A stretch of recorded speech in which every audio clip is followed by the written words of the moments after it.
할렐루야. 우리 수련회가 또 은혜 가운데 잘 마치고 우리 구속사 설교를 또 하도록 하겠습니다. 이제 창세기부터 요한계시록까지 하나님의 구원 역사의 이야기를 함께 좀 살피고 있습니다. 이제 앞의 내용을 좀 잠깐만 이제 좀 다시 보면 창세기 1장, 2장에서 하나님이 이제 천지를 이제 창조하신 것, 이것은 바로 우리 인간에게 안식을 주시고 또 복을 주시는 하나님 나라를 창조하신 것이라는 것을 우리가 살펴봤습니다. 그래서 모든 창조를 누구를 위한 거냐면 이제 우리 인간, 우리를 위하여서 그렇게 하신 거고, 지구 중심으로 이제 창조하셨죠. 그리고 모든 만물을 다 창조하신 다음에 우리를 거기다 이렇게 두시는 그런 장면이 이제 1장, 2장에 이제 나오고 있습니다. 그 안식은 참으로 복된 안식, 또 세상 모든 피조물을 다스리는 또 놀라운 지위를 허락하시고 또 이 세상을 다스리는 능력까지도 이렇게 허락하셔서 이 땅에서 하나님의 창조 세계를 잘 다스려가는 그런 보람된 인생도 주시고 또 질병이나 어떤 죽음에 대한 그런 어떤 두려움도 없이 또 살게 하시고 어떤 악함도 주시지 않는, 그리고 함께 한 몸으로 살아갈 수 있는 그런 가정도 주시고 이웃을 주시는 그런 아름다운 창조 세계였다는 사실을 우리가 1장과 2장을 통해 확인했습니다. 사실 이제 그와 그녀가 아니었다면 누굽니까? 아담과 하와가 아니었다면 우리는 지금까지 참 잘 살 수 있었을 텐데, 참 안타깝게도 창세기 3장에 너무나 불행하게도 이 죄를 범하는 이 아담과 하와의 장면이 우리 나오는 것을 우리는 볼 수 있습니다. 근데 그 죄의 내용을 보시고 또 그 방식, 그 죄의 방식을 보시면 기가 막힙니다. 뭐냐면 하나님이 어떤 분인지를 분명히 아담과 하와는 알고 있음에도 불구하고, 하나님이 이 모든 걸 주셨다는 것을 다 알고 있음에도 불구하고 그런 하나님을 안 좋은 하나님으로 이렇게 의심하고 그냥 하나님 없이 자기 스스로 자신이 하나님 되어서 그 하나님의 자리와 그 능력을 탐하게 되고, 그러면서 하나님처럼 살겠다는 그 생각으로 인해서 결국 선악을 알게 하는 그 열매를 따먹게 됩니다. 그리고 나서 곧바로 하나님의 명령을 어기고 이제 불순종하자마자 자신 스스로가 그 생명과 안식의 원천이신 그 하나님으로부터 떠나 있음을 알게 되고, 또 이 죄와 이 사망의 고통 가운데 즉각적으로 거하게 되는 것을 우리는 창세기 3장을 통해서 볼 수 있었습니다. 수치스러운 그런 존재로 뭔가를 가릴 수밖에 없는, 근데 가려봤자 안 되죠. 그래서 부끄러움을 여길 수밖에 없는 존재임을 알게 되고, 또 하나님이 이렇게 오시자 숨을 수밖에 없는 그런 숨는 존재가 되었습니다. 그리고 하나님께서 그 인간의 모든 죄를 확인하신 다음에 하나님 나라에서 누리는 모든 복을 다 제거하십니다. 왜? 하나님을 떠났기 때문에 그 복을 더 이상 누릴 수가 없습니다. 결국은 에덴 동산에서 쫓겨나게 되죠. 그래서 에덴 동산에서 쫓겨날 때도 사실 창세기 3장에 보시면 하나님께서 심판하시고 저주를 내리시는 장면이 나오지만 그 중간중간에 하나님이 다시 회복하실 거라는 그런 약속도 주시고 은혜도 다시 허락하시는 것을 우리는 그 3장 그 말미에 우리는 볼 수 있습니다. 그래서 이 3장 그 말미의 이 장면을 보면서 하나님 대단하시다는 생각이, 우리 같으면 조금 이렇게 혼낸 다음에 나중에 좀 며칠 있다가 불러서 내가 그래도 너한테 은혜를 주겠다, 베풀겠다 이렇게 하시면 좀 그럴듯한데, 아예 심판하는 그 자리에 즉시로 그냥 처음부터 그럴 줄 알았다는 듯이 나는 네가 어떤 행동을 하든지 나는 너를 구원하겠다 이렇게 작정하신, 그렇게 처음부터 작정하신 분처럼 구원의 은혜를 베푸시는 것을 우리는 볼 수 있습니다. 그래서 아담은 처음부터 은혜를 입은 자입니다. 또 가죽옷을 지어서 입히시는 걸 통해, 가죽을 지어 입히시는 걸 통해서 하나님이 어떻게 구원하신지도 알게 되고, 그러면서 아마 제사도 아마 아담이 배웠을 겁니다. 그러나 한 번 들어온 이 죄가, 또 그 죄와 그 사망의 세력이 얼마나 큰지를 우리는 알 수 있습니다. 그 아담과 하와의 그 첫 번째 자녀들인 가인과 아벨, 이게 두 번째 바로 2대에서 어떤 일이 있었냐니까 가인이 하나님이 주신 그 구원의 길을 조롱하죠. 또 우습게 여기고 하나님이 만들어 놓은 그 구원의 길을 거부하고 자기 마음대로 이 구원의 길을 정해서 하나님께 나아가겠다라고 하는 그런 일들이 이제 벌어지는 것을 볼 수 있습니다. 그래서 피의 제사가 필요함에도 불구하고 자기 마음대로 농사 지은 걸 가지고 제사를 드린 거죠. 그때 하나님께서는 아니다, 그러면 안 된다. 너 지금 회개하지 않으면 죄가 너를 지배할 건데, 죄가 지금 너 문 밖에 너를 덮치려고 기다리고 있는데 회개해라 라고 기회를 주십니다. 그래서 죄가 너를 원하지만 너는 죄를 다스려야 된다 라고 기회를 주셨음에도 불구하고 가인은 오히려 그 말을 듣고 분노하죠. 그리고는 하나님께 사랑받는 백성인 그의 아우 아벨을 시기하면서 도리어 쳐 죽이는 그런 일들을 저지르게 됩니다. 그 다음부터 이제 가인은 하나님을 완전히 떠나고 그런 하나님께서 회개의 기회를 주셨음에도 불구하고 거절하고 완전히 떠나서 이제 인류 전체는 가인의 계보 그리고 아담에게 다시 주신 셋의 계보로 이렇게 나눠지는 것을 우리는 볼 수 있습니다. 그래서 우리가 2주 전에 살펴봤던 4장 16절에 보시면 가인의 계보가 나오는데 이 계보는 악한 계보입니다. 하나님을 떠난 계보이기 때문에 그 이후의 후손 중에 라멕이라는 사람을 보면 그 악함이 말로 다할 수 없는 지경까지 이르게 된 것을 우리가 볼 수 있죠. 그러나 하나님은 이 땅에 뱀의 머리를 짓밟은 여자의 후손을 이 땅에 반드시 남겨두신다 말씀하시고 그리고 결국은 셋을 다시 주셔가지고 그 셋의 계보를 허락하시는 것을 우리는 볼 수 있습니다. 죄로 말미암아 하나님을 떠났고 하나님 나라에서 쫓겨난 자들이지만 하나님께서 여전히 그들을 사랑하셔가지고 그 하나님의 백성을 이 땅에 두시고 그들을 보호하시고 구원해 가시는 그런 역사를 우리는 볼 수 있다는 거죠. 그래서 하나님은 창세기 3장 15절에 원시복음이라고 부르는데 계속해서 이 역사가 항상 뱀의 후손과 대적이 되어 싸우고 결국은 여자의 후손이 뱀의 머리를 짓밟는 그런 일이 일어날 거다. 그런 일이 벌어질 거다라고 약속하십니다. 그렇게 말씀하셨는데 그 약속을 신실하게 아담과 하와에게 또 셋을 주셔가지고 여호와의 이름을 부르는 그런 계보를 허락해 주신 겁니다. 그러나 물론 이제 그래봤자 우리가 이제 5장을 우리가 읽지 않았는데 5장에 보면 아담의 계보, 셋의 계보가 다시 쭉 나오는데 여러분 한번 보세요. 뭐 누구를 낳고 누구는 누구를 낳고 하는데 다 살다가 죽습니다. 살았다가 어느 때가 되면 죽는 여전히 죄와 사망이 이 땅에 들어왔다는 사실을 여실히 잘 보여주는 이 장면이 5장입니다.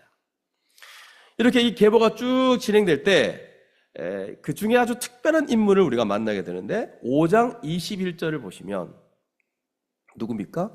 에녹을 보게 됩니다. 다른 사람들은 이렇게 다 살다가 죽는데 이게 다 우리 인생이잖아요. 살다가 죽는데 에녹은 그런 말이 없어요. 그래서 5장을 보시면 65세에 무드셀라를 낳았고 또 무드셀라는 아주 오랫동안 산 사람이에요. 여러분 무드셀라는 여러분 이제 주일학교 출신이면 다 알죠. 주일학교 우리 공과 공부 아니면 성경 퀴즈에 보통 나오는 인물입니다. 무드셀라. 성경에서 가장 오래된 사람 누구예요? 그러면 쫙 무드셀라 그러고 웃고 있잖아요. 이게 맞춘 사람들이죠. 무드셀라 아주 오래된 사람이에요. 제일 오래 산 사람인데 몇 년 산 거예요? 969세. 그 무드셀라를 낳았고 그리고 무드셀라를 낳은 후에 300년을 하나님과 동행하며 자녀들을 낳았어요. 그래서 무드셀라를 낳은 다음에 뭔 일이 있었던 게 아닌가라는 얘기가 이렇게 있는데 뭔지는 몰라요. 그래서 그때부터 300년 동안 하나님과 동행하며 살았고 그리고 365세를 살았는데 제일 짧게 살았어요. 왜 그러냐니까 하나님과 동행하다가 하나님께서 어느 날 그를 데려가십니다. 바로 이 하나님의 사람들, 이 여자의 후손의 계보, 셋의 계보를 볼 때 가장 특징적인 사람이 바로 에녹인데 왜 특징적인 사람이냐면 죽음을 보지 않고 그냥 산채로 하나님께서 데려가셨다는 거예요. 그리고 그의 인생 전체를 요약하면 뭔지 아세요? 하나님과 동행하는 사람으로 딱 이렇게 평가하고 있습니다. 아마도 죄로 말미암아 사망이 이 땅에 딱 들어왔을 때 아담, 그 뒤에 셋의 계보 이런 거 다 실은 살지만 죽는 굉장히 이제 짓눌리는 그런 이제 짐이 있었을 거예요. 그 사람들에게는 죽는구나, 우리 인생은 죽는구나. 근데 하나님이 안식을 주시며 살도록 그렇게 하셨는데 계속 죽잖아요. 그래서 하나님이 정말 우리를 구원하시는가? 다시 가죽옷을 지어 입히시면서 하나님께서 나올 길을 허락해 주셨는데 하나님이 정말 우리를 참된 안식에 들어가게 하실 것인가? 라는 생각들이 있었을 거예요, 아마. 그래서 되게 정말 하나님 우리를 살려주는 거 맞나? 그랬는데 어느 날 에녹이라는 한 인물이 딱 등장해서 하나님과 깊이 동행하는 가운데 살아가더니 하나님이 그냥 탁 들어가시는 거예요. 이게 이제 예수님하고는 좀 다릅니다. 예수님은 이게 죽으셨다가 장사되셔서 실제로 이제 죽었다가 그 죽음을 이기신 다음에 부활의 영광스러운 부활체를 드러내시고 죄와 사망이 다시 지배하지 않는 그 부활의 영광의 몸을 보여주신 그런 형태라서 그거와 좀 달라요. 그래도 불구하고 아주 특별하게 이 인간의 타락의 서두에 에녹이라는 인물을 이제 두셔가지고 죽음을 보지 않고 하나님께서 데려가심으로 인류에게 하나님이 다시 영생을 주시는, 또한 하나님이 함께 있게 하시는 그런 은혜를 주셨다는 것을 이 에녹을 통해서 보여주고 있는 겁니다. 그러므로 이 에녹은 이 당시 하나님의 사람들에게는 큰 소망의 근거가 되었을 거예요. 아마도 이 에녹을 데려가시는 걸 통해서 하나님께서 그래도 우리에게 복을 약속해 주시는 분이라는 것을 이렇게 데려가시는 걸 통해서 아마 그들은 확신할 수 있었을 것입니다. 그래서 에녹이 왜 갑자기 이렇게 생겨서 에녹을 통해서 데려가시는 걸 보여줬냐? 그 사람들에게 뭔가 복을 주시는 분이라는 것을 약속해 주는 하나의 이제 하나의 눈으로 보여주는 하나의 증거였다는 겁니다.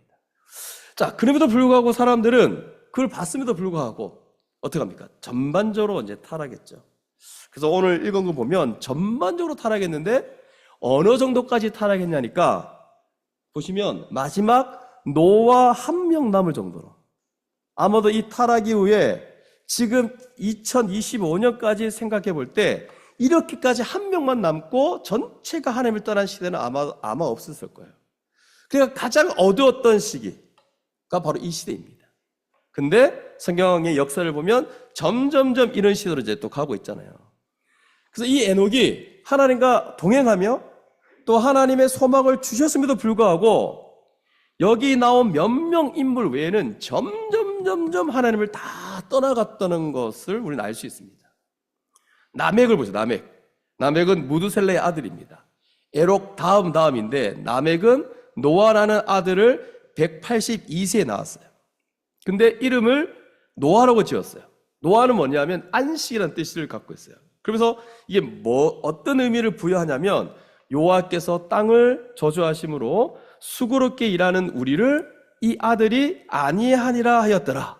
다르게 말해서 위로하였더라. 안식이 되었더라. 이런 말이에요. 그래서 이 이름을 지은 게 지금 5장에서 가장 특별한 거예요.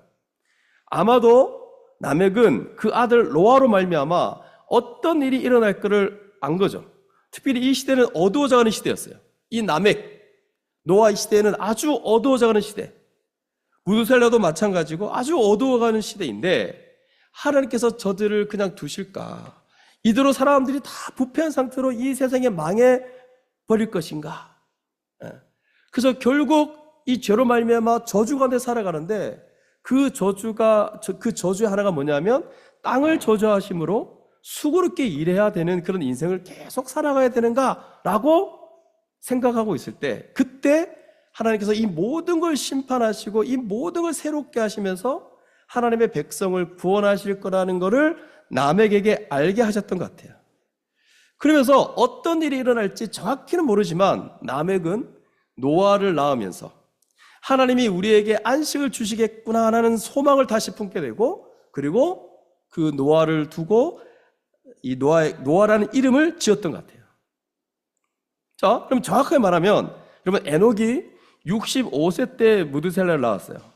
자, 이 좀 수학을 좀 해야 되는데, 그럼 무드셀라는 몇 살 때 나백을 낳았습니까? 187세 때. 그러면 이걸 합치면 나백이 태어날 때 에녹은 몇 세였을까요? 약 252세였어요. 이때 에녹이 하나님과 깊이 동행하면서 365세까지 살았으니까 252세 정도 되었을 때 나멕이 태어났어요. 그리고 365세 때 하나님이 데려갔으니까 나멕은 에녹의 삶을 거의 100년 가까이는 본 겁니다. 그리고 에녹을 하나님이 데려가신 것도 봤던 거죠. 그러면서 하나님이 이 땅을 어떻게 다뤄가시는지, 그리고 하나님의 사람들에게 어떤 소망을 주시는지, 어떤 구원을 행하는지를 나멕은 본 겁니다. 그래서 에녹은 그 당시에 하나님의 사람들이 어떻게 살아야 되는지를 보여주는 표본 같은 사람이고, 나멕은 그 표본을 본 목격자입니다. 그리고 이제 노아가 딱 태어난 거예요. 아무 이런 과정 속에서 참 하나님의 사람으로서 살아가는 삶에 대해서 분명히 나벡은 알게 되었을 것이고, 그리고 그 아들 이름을 노아라고 안식이라고 이름을 지으면서 하나님이 주시는 그 안식을 기대하고 소망하는 것을 우리는 볼 수 있는 것입니다. 그러나 여러분, 이런 하나님의 사람들, 이런 계보만을 볼 때는 참 뭔가 희망이 있고 소망이 있고 참 좋은 것 같은데, 6장을 보면, 오늘 우리가 읽은 이 말씀을 보면 그 당시 상황이 만만치 않다는 사실을 알 수 있습니다. 오히려 전반적인 타락과 부패가 들어왔다는 것을 우리가 볼 수 있습니다. 1절을 보세요. 1절. 사람이 땅 위에 번성하기 시작할 때에 그들에게서 딸들이 나니, 이렇게 돼 있어요. 그래서 점점점 번성합니다. 점점 여러분, 이 노아가 지금 아담 이후로 10대 만에 전반적으로 이 땅 전체가 부패하는 것을 볼 수 있습니다. 2절을 보시면 하나님의 아들들이 사람의 딸들의 아름다움을 보고 자기들이 좋아하는 모든 여자를 아내로 삼는지라 라고 되어 있어요.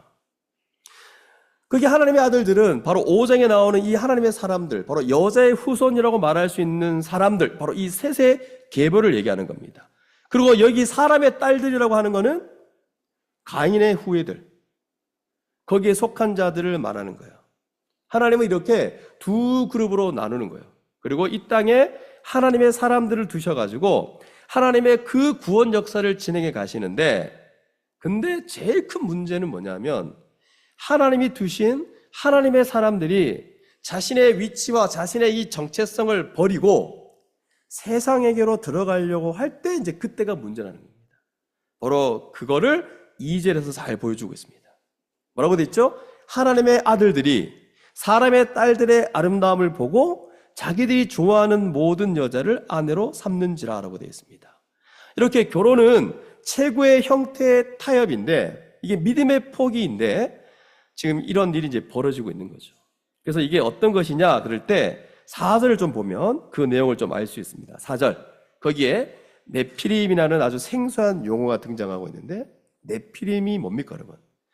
정확하게 뭘 말하는지는 모르겠지만 오늘 말씀을 의거하면 그들은 네피림이죠. 용사라, 고대 명성이 있는 사람이었다라고 돼 있어요. 그리고 하나님의 아들들이 사람의 딸들에게로 들어와 자식을 낳았는데 그 자식들이 바로 네피림이었다는 거예요.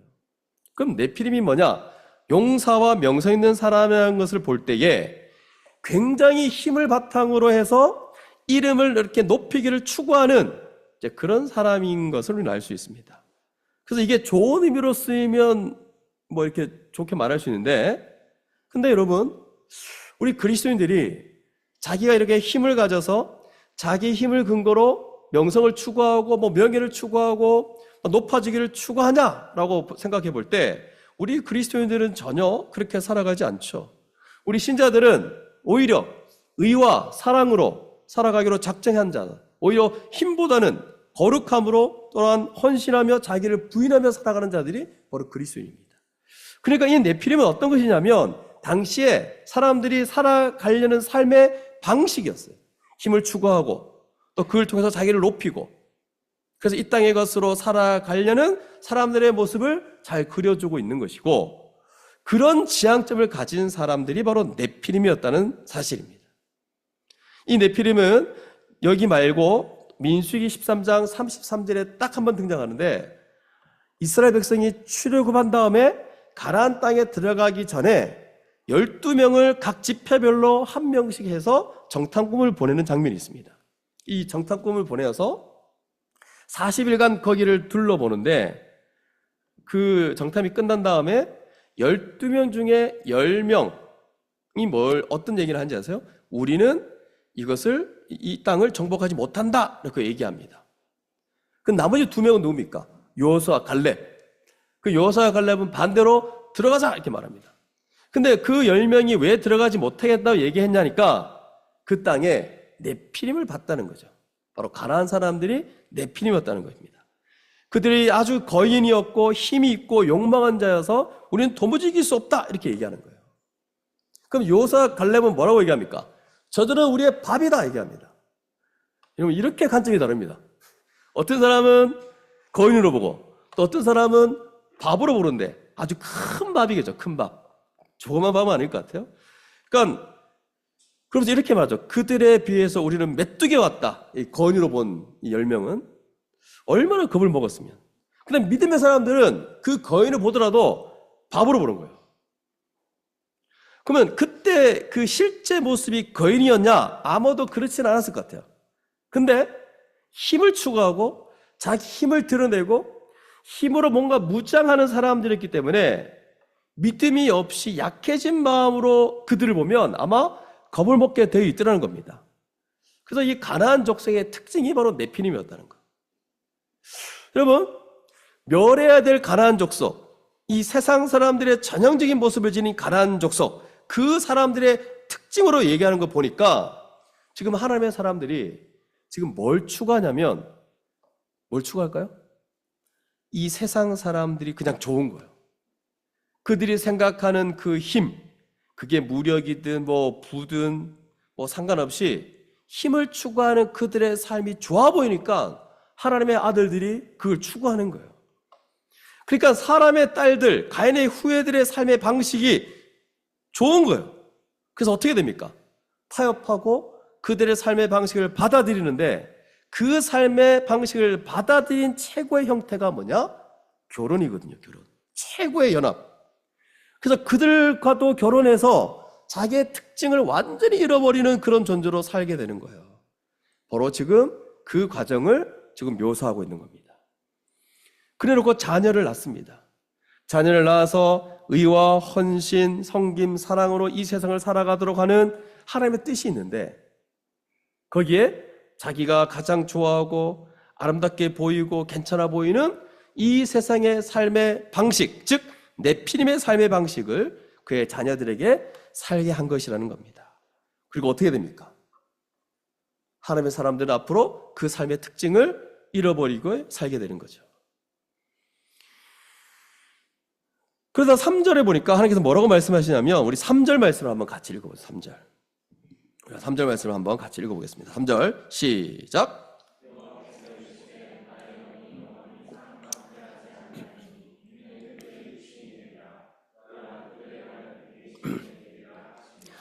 무슨 말입니까? 나의 영이 영원히 사람과 함께 하지 아니하리니. 하나님의 사람, 그 하나님의 사람이 갖고 있는 그 정체성, 그 독특성, 그 특별함, 그 구분됨을 유지하지 않고 이 세상 사람들이 좋아 보이고, 그래서 그들의 삶의 방식을 추구하고 네피림의 삶의 방식을 구할 때 어떻게 했냐고요? 하나님께서 그들을 떠나신다, 이렇게 말합니다. 그럼 하나님의 영이 떠났다는 게 정확한 의미가 어떤지는 모르지만, 여러분 생각해 보십시오. 우리는 하나님의 영이 함께하는 존재. 그러면 살아있다고 얘기하잖아요. 근데 하나님의 영이 함께 있지 않고 떠났다면 어떻게 됩니까? 이제 더 이상 하나님이 원래 창조하신 그 아름다운 모습을 유지하기 어려운 존재가 되었다는 거죠. 여러분, 세상 사람들이 멋있게 사는 것처럼 보이지만 결국은 하나님의 영이 떠난 사람들이죠.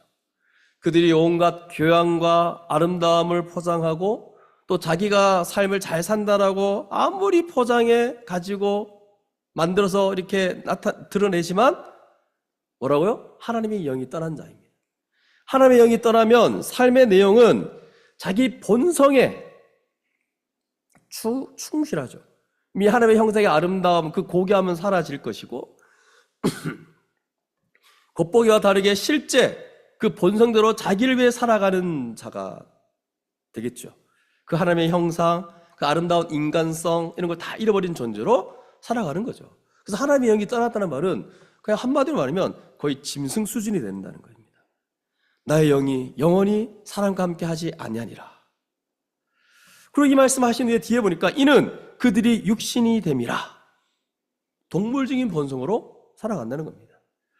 그리고 또 이렇게 말하죠. 그러나 그들의 날은 120년이 되리라 하시니라. 그들의 날은 120년이 되리라.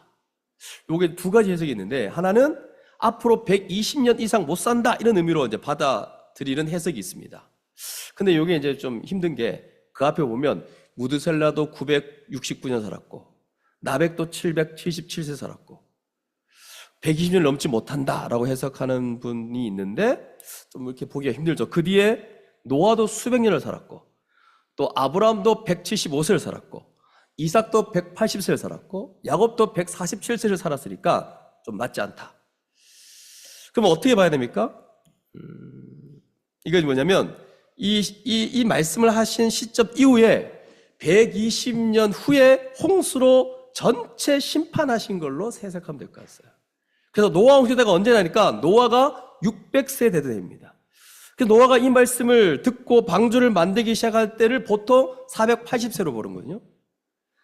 그리고 120년 동안 방주를 짓지는 않았겠죠. 방주만 짓지는 않았겠죠. 거기에 애도 낳고 셈, 합, 야벳도 낳고 그 다음에 결혼도 뭐 시켰겠죠.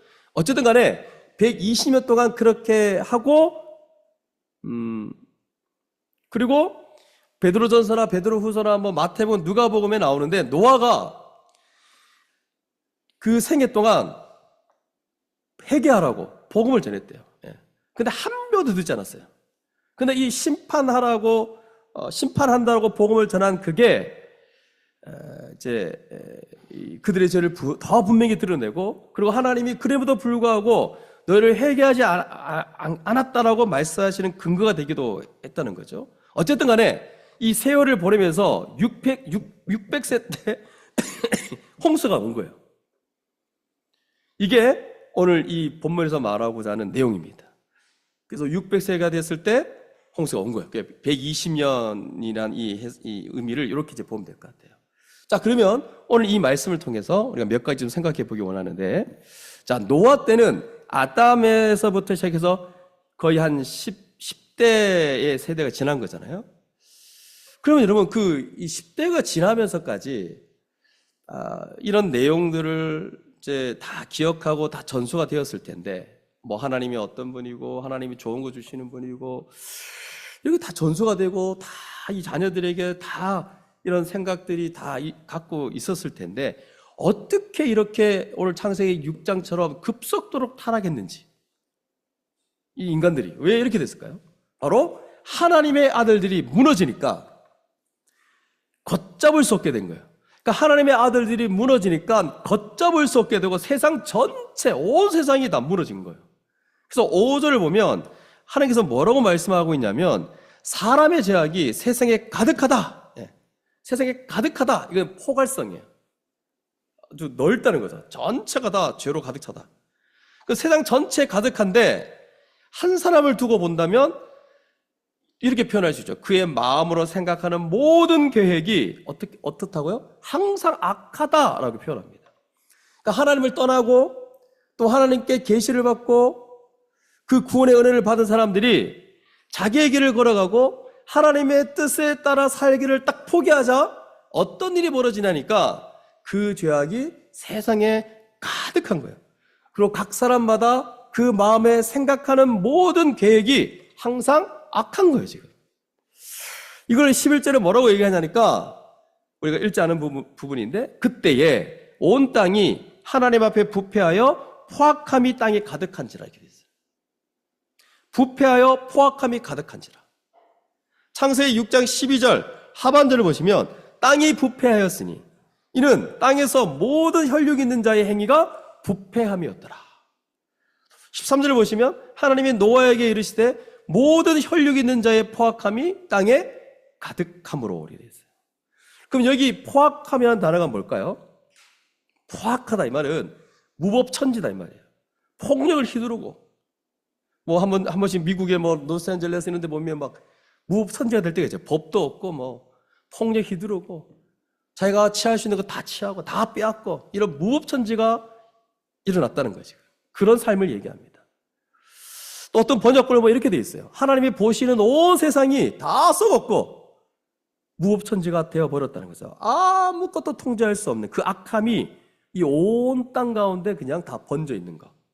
그런 개념입니다. 그래서 자기가 악한 마음을 가지고 마음부터 모든 계획이 항상 악하다 그랬잖아요. 이 악한 계획을 가지고 마음껏 폭력을 휘두르는데 누구한테 폭력을 휘두를까요? 약자에게 폭력을 휘두르겠죠. 사회적 약자에게 온갖 폭력을 휘둘러서 사회 전체가 무법천지가 되고 힘 있는 사람이 모든 걸 쟁취하는 세상. 하나님이 창조하신 세상인데 하나님의 말씀하신 그 거룩한 윤리는 하나도 찾아볼 수 없는 그런 부패하고 포악한 땅이 되어버린 거예요. 아마 이때 하나님이 심판하신 이후로 이런 세상이 다시 등장한 적이 없을 겁니다. 그래서 하나님께서 뭐라고 말씀하시냐 6절 7절을 보시면 우리 한번 같이 읽겠습니다. 6절 7절 6절에 7절 시작. 땅 위에 사람 지으셨음을 한탄하사 마음에 근심하시고 이르시되 내가 창조한 사람을 내가 지밀해서 쓸어버리되 사람으로부터 가축과 기는 것과 공중의 새까지 그리하리니 이는 내가 그것들을 지었음을 한탄함이니라 하시니라. 하나님이 온 세상을 멸하시기로 이제 결정한 거예요. 여러분 지금까지 우리가 1절부터 쭉 살펴봤는데 자 먼저 생각해야 될 것은 뭐냐면 하나님의 아들들이 왜 사람의 딸들을 아름답다고 생각하냐 이거죠. 사람의 딸들을 아름답다라고 생각하냐라고 할 때 이거 그냥 단순히 외모를 얘기하는 거 아닙니다. 여러분 구약 성경에서 이런 표현들 한마디 한마디가 그 의미가 아주 어마어마합니다. 뭐냐면 하나님의 사람들이 완전히 무너졌는데 그럼 이걸 단순히 외모 보고 그냥 결혼해서 이렇게 되었다? 이렇게 이제 보지 못하고 하나님의 사람들이 완전히 무너진 거잖아요, 지금.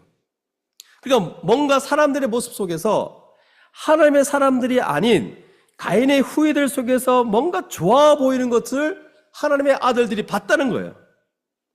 이걸 우리가 좀 경계해야 한다는 겁니다. 왜 그러냐면 우리가 이렇게 믿음이 희미해져서 믿음을 잃어버리면 딱 나오는 아주 자동적으로 나오는 게 뭐냐면 세상 사람들이 살아가는 삶의 방식이 좋아 보이는 거예요.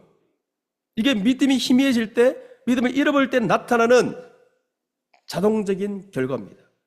왜 그러냐면 세상 사람들은 좋아 보이는 삶의 방식을 추구하는데 여기에다가 전력을 기울인 사람이거든요.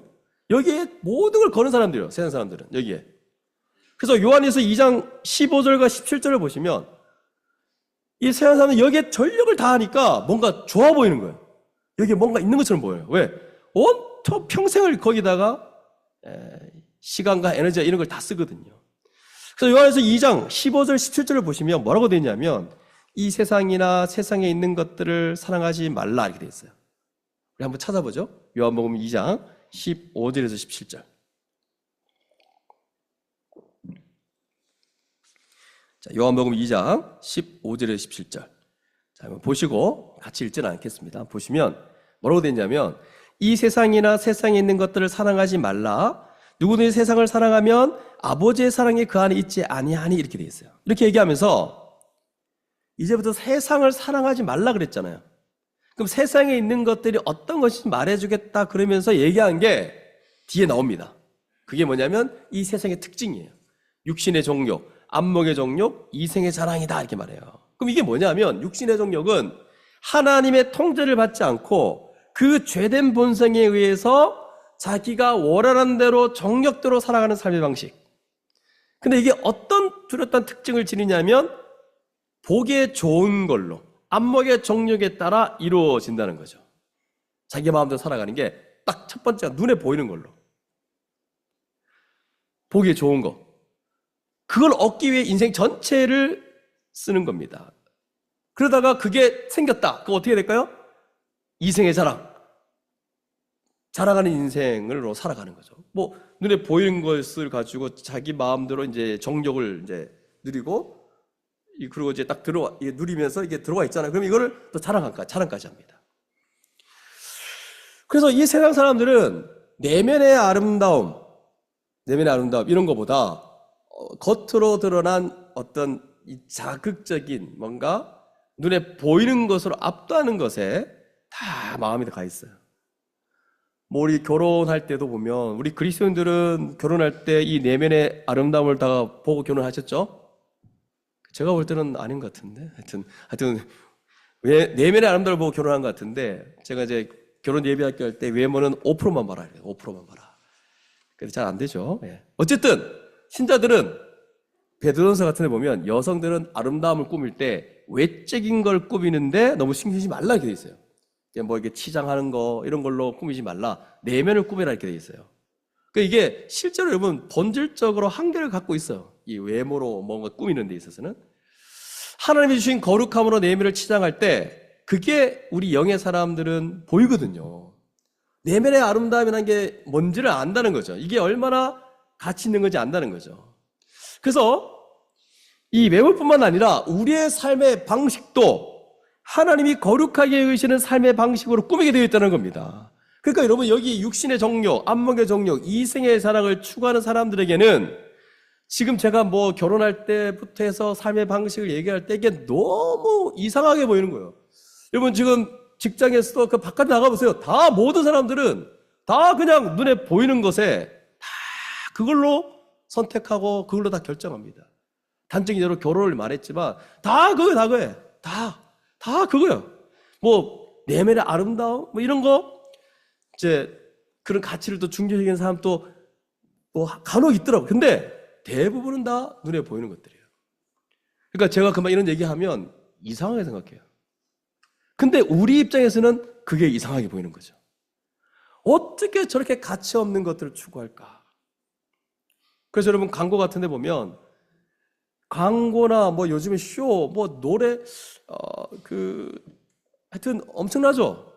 그 차장 얼마나 찌르게 합니까? 얼마나 예쁘게 치장하고 사람을 완전히 바꿔버립니다. 안목의 정욕을 만족시키는데 전체를 다 할애합니다. 광고. 그래서 최근에 광고 같은 데 보면 냉장고를 얘기해서 좀 근데 냉장고가 뭐 실제로 이렇게 멘트 같은 데 보면 냉장고가 우리의 가족과 우리의 삶의 중심이라 이렇게 표현도 막 씁니다. 멘트가 그래요. 이 냉장고는 우리의 가족과 우리의 삶의 중심입니다. 이렇게까지 선전하는 거예요. 여러분 냉장고는 뭡니까? 먹을 거 보관하는 장소예요. 근데 냉장고가 무슨 여러분의 삶의 중심이요? 삶의 가치입니까? 근데 선전에 나오는 또 배우의 그 얼굴을 보면 그 냉장고 하나 얻은 게 영생을 맛본 것처럼 막 영생을 얻은 듯한 그런 얼굴 표정이.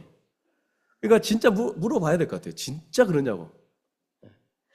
왜 그런 표정을 짓냐? 이 냉장고 하나 때문에. 그러니까 불신자들은 그걸 보면서, 이 광고를 보면서 저거 가지면 내 인생이 뭔가 행복해지겠다, 뭔가 만족스럽겠다라고 생각한다는 거죠. 그러면서 이제 결혼할 때 저건 꼭 있어야 된다 이러면서 이제 이 광고 보면서 이제 딱 결정하는 거거든요. 그리고 이제 그거 가지고 어떻게 됩니까? 이제 초대하는 거죠. 내 삶과 내 인생의 중심 이런 냉장고가 있습니다. 그래서 막 자랑하고 소개하고 막 그런 거거든요. 근데 우리가 볼 때는 기가 막힌 겁니다. 근데 세상 사람들은 이런 거 하나 얻고 뭐 내가 구입했다 뭐 이런 것으로 막 낙이에요. 인생이 낙. 그래서 이거를 가장 가치로 여기고 막 이런 거. 우리가 볼 때 기가 막힌 거죠. 왜 그 불신자들은 이런 걸로 뭔가 만족하고 막 행복해하고 막 그럴까? 이 안에 아무것도 없기 때문에 그렇습니다. 공허하고 텅 비어있기 때문에. 그 영혼성, 인간에는 흙으로 태어나서 흙으로 돌아갈 때 그 영혼에 대한 어떤 그 마음이 있는 게 우리 인간인데, 이제 그 영혼에 대한 이 가치 이런 것들이 없으니까 텅 비어 있는 거죠. 그러니까 그들은 헛된 것을 추구하고 이 외적인 아름다움, 그러니까 결국은 여기에 목숨 거는 거예요. 뭐 얼마나 넓은 집에 사는지, 얼마나 좋은 차를 모는지, 얼마나 내가 화려하게 살아가는지, 내가 얼마나 1년에 몇 번을 뭐 수십 번을 내가 여행을 하며 또 내가 이 비싼 걸 먹었고, 이런 것들에 전력을 기울이는 자들이 바로 이 세상 사람들의 특징입니다. 그래서 원래 이 불신자들이 그런 걸 추구하기 때문에 약간 자기들 수준으로 성공했다 그러면요, 뭔가 이 전문 용어로 삐까뻔쩍한 거예요. 뭔가 사람이 보기에 뭐 삐까뻔쩍한 뭔가를 이게 보여줘야 되는 거예요. 그래서 이거를 유튜브를 통해서, 인스타를 통해서, 이거 다 이생의 자랑이죠. 내 이렇게 산다 이거예요. 내 이렇게 산다. 한 번씩 들어가 보면 기가 막힙니다, 여러분. 진짜 보는 순간 부럽죠, 여러분. 야, 내 동기 친구가 이렇게 사는구나. 내가 그때 친했던, 그때 이랬는데, 야, 얘가 이렇게 사는구나. 그러니까 삐까뻔쩍을 추구하는 거예요. 외형적으로. 그래서 TV에서 볼 수 있는 온통 치장하는 그 아름다운 외형, 그걸 가시려고 막 이제 돈을 버는 거거든요. 여기에 전력을 다하는 겁니다. 전력을 다해 그걸 이제 갖추는 거거든요. 그리고 그걸 또 자랑하는 거고. 이게 전형적인 우리 세상 사람들의 삶의 패턴입니다. 다 뭐냐 하면 자기를 위한 삶이 자기를 위한 삶. 그들의 인생에 다른 사람이 있을까요? 다 내가 잘 살고, 내가 삐까뻔쩍해서, 내가 외형적으로 갖춰서 다 자랑하고, 다 드러내고 이런 거. 다 자기예요, 자기. 여러분, 인스타에 막 온갖 것을 올릴 때 보면 중심은 자기 사랑이에요. 이생의 자랑. 그 삶의 중심이 냉장고 하나 갖추기 위해서 모든 전력을 거기에 다 기울이는 사람들인데, 그걸 갖추기 위해서 최선을 다해서 목숨을 거는 자들의 모습이죠. 인생 전체를 다 여기에 다 투자하는 거예요. 그러니 그들의 기준을 조금만 받아들이면 얼마나 멋있게 사는지 몇 명이 막 드러나거든요. 삐까뻔쩍한 삶의 형태가 나타나거든요. 그 아주 그럴듯하게 정말 폼나게 산다라고 보이기 시작한다. 아니, 보여요. 그러니까 그런 것들로 자기 힘으로 자기 명성을 이렇게 추구하는 자들이거든요. 그래서 우리 하나님의 아들들이, 하나님의 백성들이 그들의 관점을 받아들이면서 그게 좋아 보이는 그 순간 어떻게 되는지 아세요? 우리 안에 작동합니다. 저는 전혀 작동하지 않는 말이 아니에요. 저도 작동합니다. 하지만 이렇게 이걸 바꾸고 고치는 거죠. 이런 거죠. 왜 이렇게 나는 버러지같이 사나? 왜 이렇게 구차스럽게 살았나? 얘도 이렇게 사는데, 얘도 이렇게 사는데, 왜 내가 이렇게 구차스럽게 좁은 집에, 내가 나를 위해서 더 열심히 살았으면 내가 더 여유있게 살 수 있을 텐데, 우리의 삶의 중심 저 냉장고를 가질 수 있을 텐데, 또 이 CF 중에, 광고 중에 생각나는 거, 내게 힘을 주는 LG 카드. 자기한테 힘을 준대요. 뭘 힘을 줍니까? 그 카드 많이 쓰면 나중에 돈만 내야 되는데. 내게 힘을 주는 LG 카드래요. 만약에 이제 이렇게 생각하는 순간, 이 세상 사람들이 살아가는 삶의 방식이 부러지는 순간, 좋아 보이는 순간, 이제 어떻게 되는지 아세요? 우리는 망하는 겁니다. 사장에 보면 가인의 후예들이 어떻게 살았는지 거기 나오죠.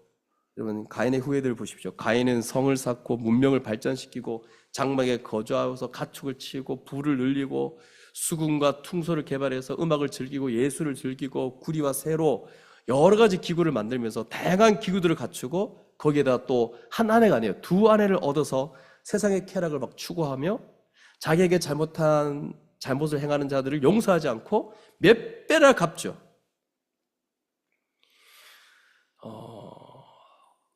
그러면서 살아가는 인생입니다. 힘 있는 인생, 아무도 건들 수 없는 대단한 부를 소유한 그런 인생을 추구하는 자들이 바로 저들입니다. 그런 인생에서 그게 좋아 보이기 시작하면 그들은 아주 멋있고 폼나고 뭐 많이 가지고 소유하고 막 행복을 막 주장하잖아요. 그런 것들 가지고.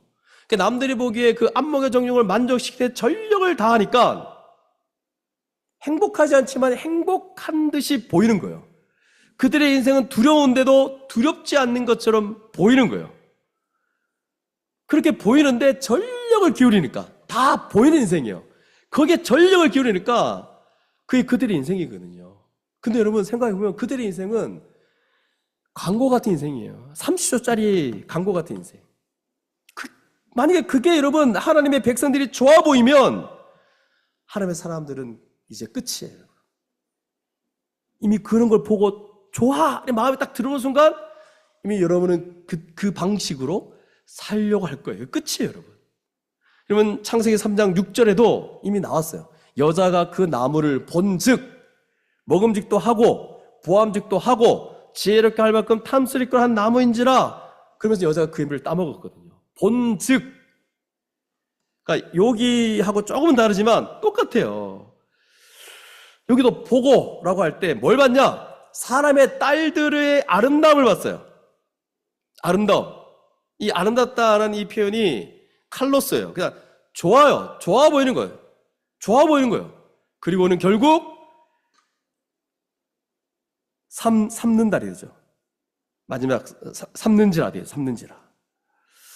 그러니까 여러분, 이들이 자기의 길을 잃어버렸어요. 이미. 보는 순간 좋아 보였고 삼았어요. 이 아름다움을 본 거예요. 좋게 본 거예요. 이 세상을 좋게 본 거예요. 이 세상 사람이 살아가는 방식을 좋게 받아들인 거예요. 그들의 삶의 방식으로 삼아버렸어요. 그냥. 근데 여러분, 하나님의 사람들이 아름답게 보는 건 어떤 겁니까, 여러분? 여러분, 진정한 아름다움, 진정한 고상함과 진정한 가치는 어디입니까? 다음 세상이 진짜 아름다움 아닙니까? 그 다음 세상이 진정한 아름다움인데, 이 땅에서 다음 세상의 삶을 살아내신 예수 그리스도의 삶이 아름다운 거예요. 그래서 이 세상에서 우리의 것을 내어주고 다른 사람을 위해서 헌신하고 다른 사람이 온전히 되어주고 또 온전한 하나님의 사람으로 살아가는데 자기 인생을 다 쓰는 것, 이게 우리한테는 가장 아름답고 가장 좋아 보이는 거거든요.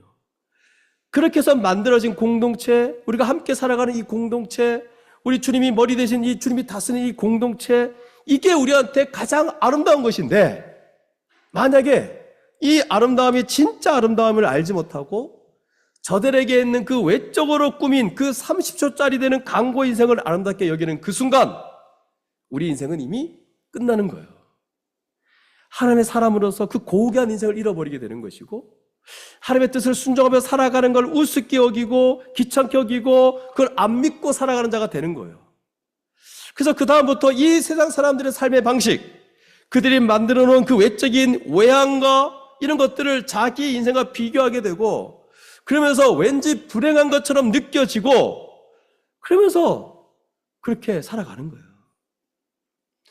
아니죠, 여러분. 우리 신자들은 오히려 그렇지 않습니다.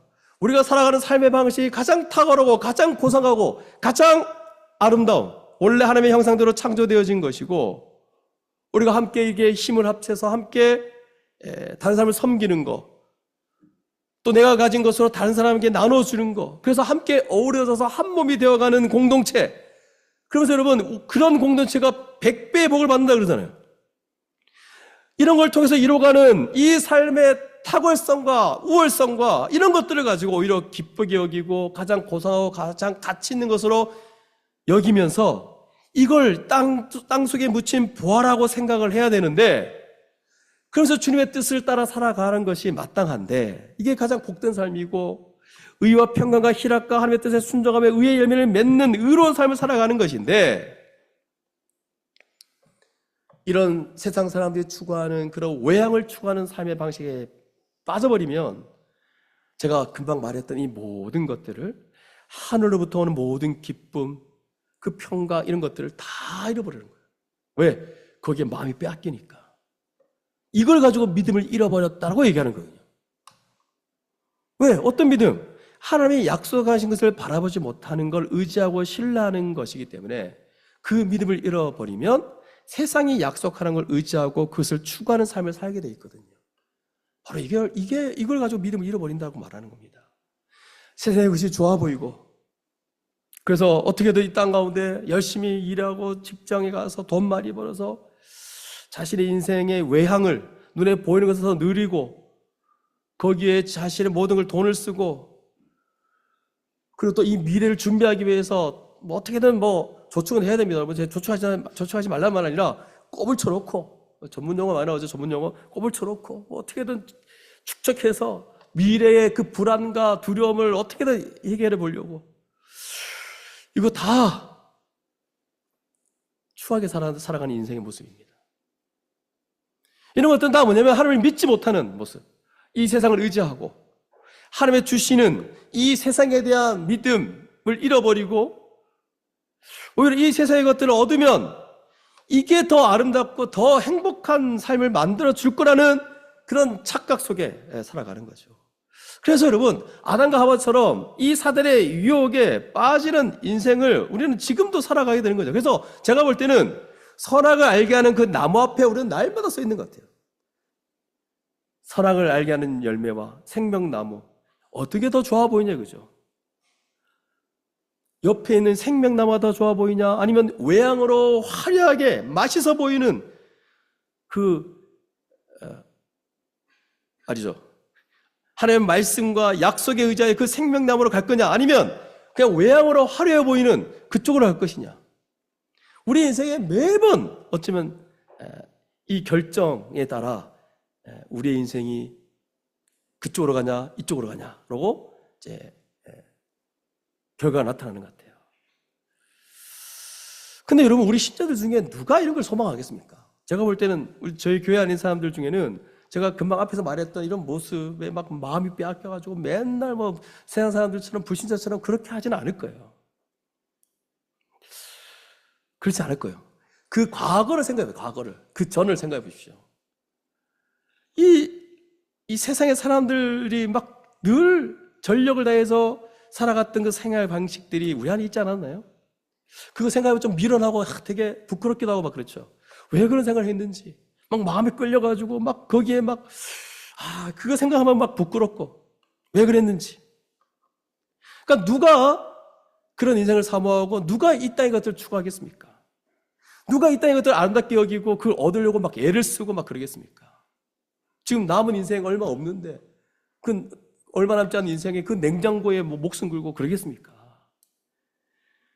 이 중에 이제 왜 자꾸 뭐 냉장고를 얘기하지? 막 그런 분이 있을 건데, 하나의 상징적인 표현으로 쓰는 거죠. 상징적으로. 냉장고 말고 많죠. 그래서 여러분, 이 불신자의 삶이 좋아 보여서 불신자의 삶의 방식을 택하는 것, 이게 바로 여러분 타협입니다. 여러분, 타협. 그래서 그들과 어울려서 그들의 삶의 방식을 추구하고 살아갈 때 이 영혼을 팔아먹는 거거든요. 결국 이게 믿음을 팔아먹는 거예요. 그래서 이걸 가지고 이제 간음이다, 음란이다 얘기하는 거예요. 영적 결혼을 한 거거든요. 영적으로 이제 다른 자와 결혼한 거가 이런 거예요, 여러분. 주님으로부터 오는 그 고상함과 아름다움과 가치를 누리며 살아가야 되는데, 이 세상 사람들의 삶의 방식을 추구하며 살아갈 때 바로 우리의 영혼을 팔아먹게 되는 거다. 그래서 이걸 최고로 이 발전에서 나타나는 게 뭐냐? 결혼일 거예요. 실제로 결혼은 이렇게 결속되는 거라서 그 모든 걸 받아들이게 되는 거거든요. 그래서 여러분, 죄의 힘은 참으로 강합니다, 여러분. 조금만 열어놔도 우리 개인 한 명만 두고 보면 전체 삶을 잡아먹어요. 왜? 마음이 전 인생을 좌지우지하거든요.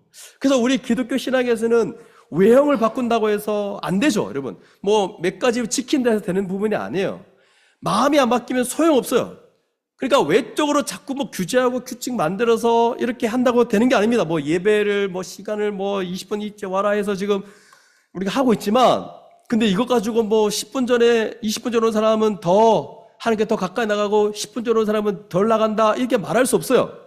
뭐 규제해서 되는 부분이 아닙니다. 이렇게 얘기하면 뭐 지각해도 되겠네, 좀 그렇게 생각하지 마시고, 그러니까 외형을 따지지 말고 정말 하나님 앞에 어떤 마음으로 어떤 믿음으로 드리고 있는가, 다 마음에서 나오는 걸 우리가 보고 있는 거거든요. 그러니까 죄가 들어온다는 건 뭐냐 하면 마음을 허용한 거예요. 마음을. 그러니까 어느 하나의 죄를 허용했다는 말은 마음을 허용한 거예요, 여러분. 그리고 온몸으로 그 죄가 표현되는 거예요. 그래서 우리는 아주 철저하게 이제 우리가 인식해야 되죠. 마음으로부터 죄가 들어온다. 그래서 이 마음에서 죄가 들어와서 우리의 삶을 완전히 이상하게 만들어 놓는 거거든요.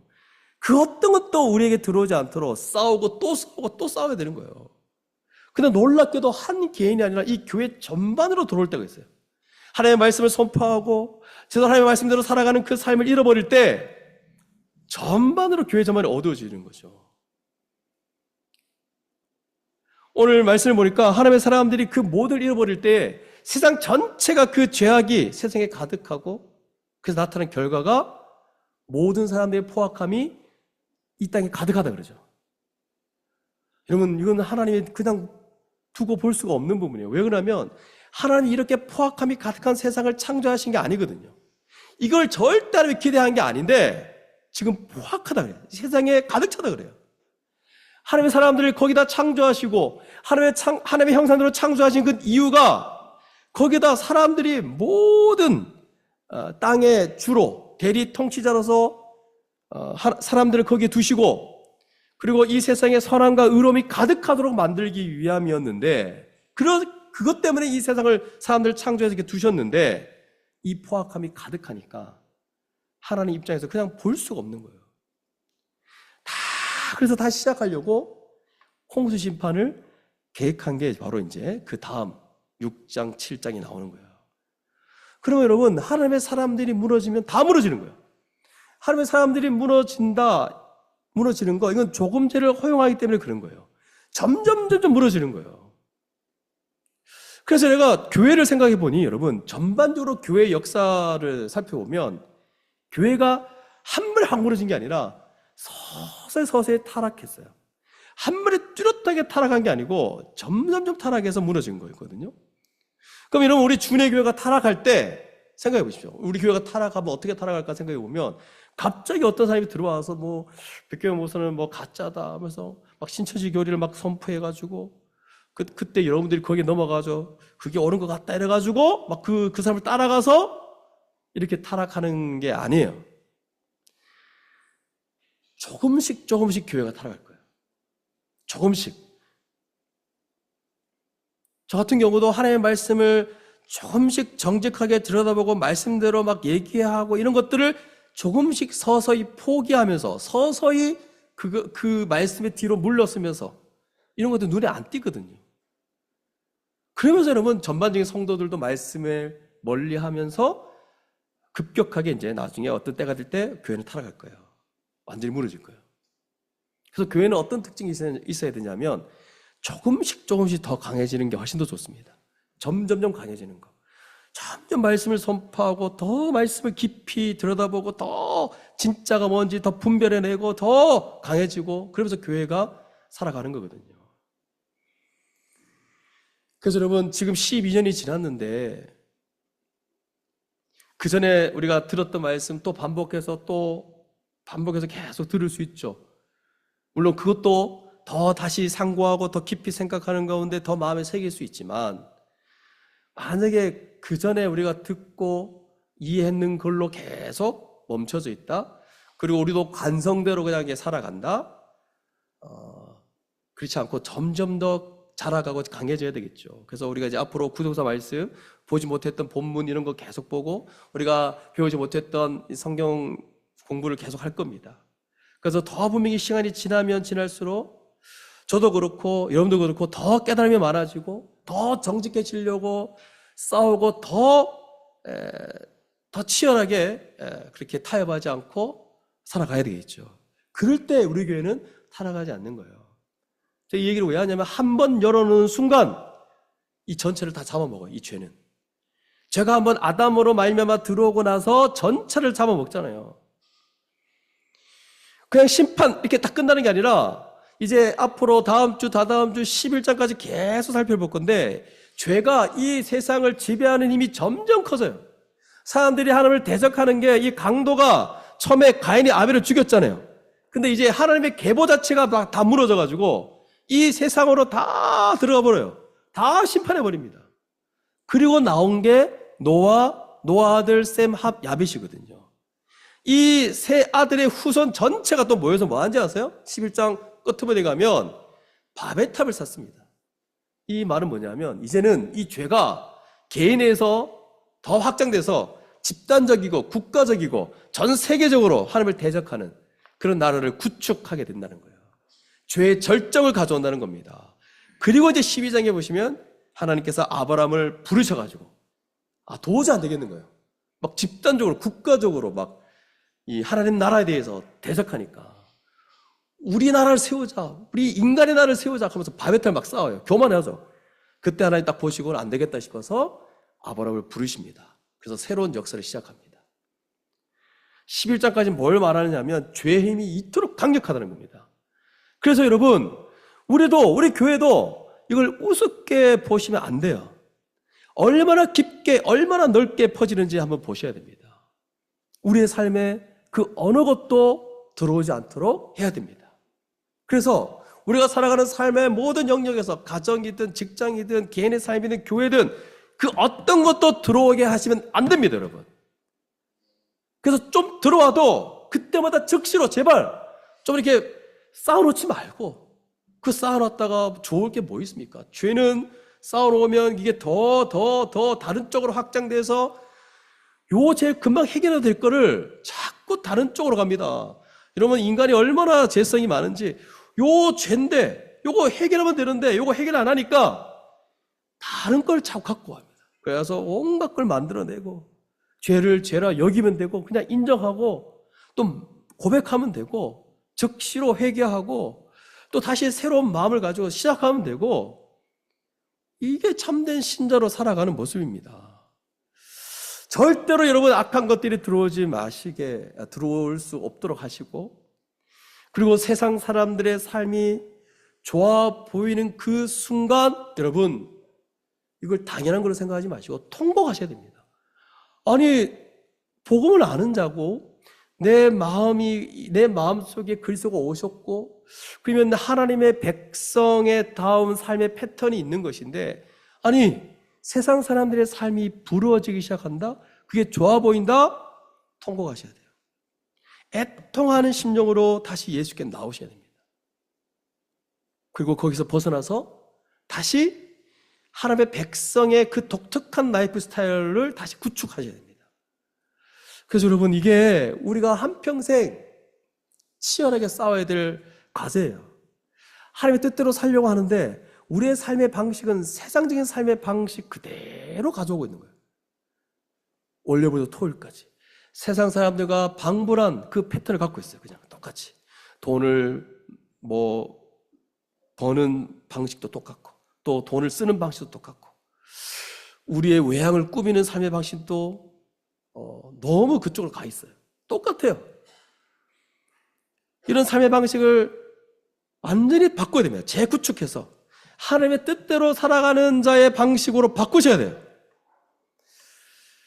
그러면 여러분, 세상 사람들이 이런 우리의 삶의 방식을 딱 보고는요, 뭔가는 달라 보여요. 구별되니까, 야, 너는 좀 다르다. 전혀 다른 방식과 전혀 다른 원리로 살아가고 있구나 라는 것을 보여줄 수 있을 정도로 우리의 삶의 패턴이 바뀌어야 됩니다. 그래서 여러분, 그 어떤 것도 허락하시면 안 돼요. 그 최고의 결합 형태가 결혼이에요, 결혼. 불신자의 결혼에서 경계하는 이유가 바로 여기에 있어요. 고스란히 거기에 그냥 넘어가게 돼 있어요. 하나님 없는 사람과 결혼하는 거, 모든 신실함을 다 포기한다는 거거든요. 그러니까 여러분, 그 최고의 결합 형태의 결혼은 여러분 몇 마디 해봐도 압니다. 여러분, 결혼해서 거기에 온통 다 거기에 다 빼앗길 거예요. 안 됩니다. 아, 나 신실하게 살아보겠습니다.